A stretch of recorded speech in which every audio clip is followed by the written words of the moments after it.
ఒక అడవిలో ఒక నది తీరాన పచ్చని చెట్లు పక్షులతో చాలా అందంగా ఉండేది.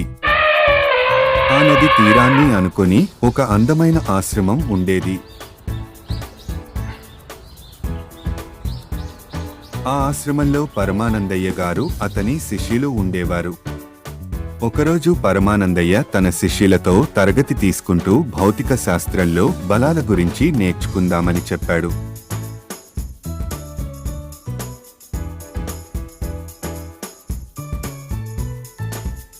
ఆ తరగతి గదిలో ఒక శిష్యుడు గురూజీ బలాలు అంటే ఏమిటి అని అడిగాడు. అప్పుడు పరమానందయ్య గారు బలాలు అంటే నువ్వు నన్ను నొక్కి చూసినప్పుడు కలిగే ఫీలింగ్, అదే బలం. ఆ మాటలు విని శిష్యులు గొల్లున నవ్వారు. అప్పుడు రెండవ శిష్యుడు, ఓ గురూజీ, బలం అనగానే జిమ్లో లిఫ్టింగ్ చేసే బలం గుర్తుకొస్తుంది అని అన్నాడు.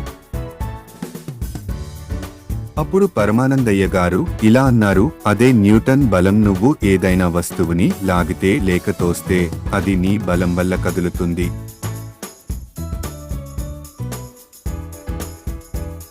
ఇంకొక శిష్యుడు ఇలా అన్నాడు, గురూజీ, మరి భూమి మనల్ని లాక్కుంటుంది కదా, అది కూడా బలమేనా?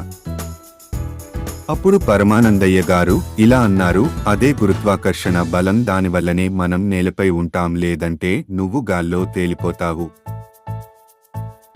అందరూ ఊహించుకొని నవ్వుకున్నారు.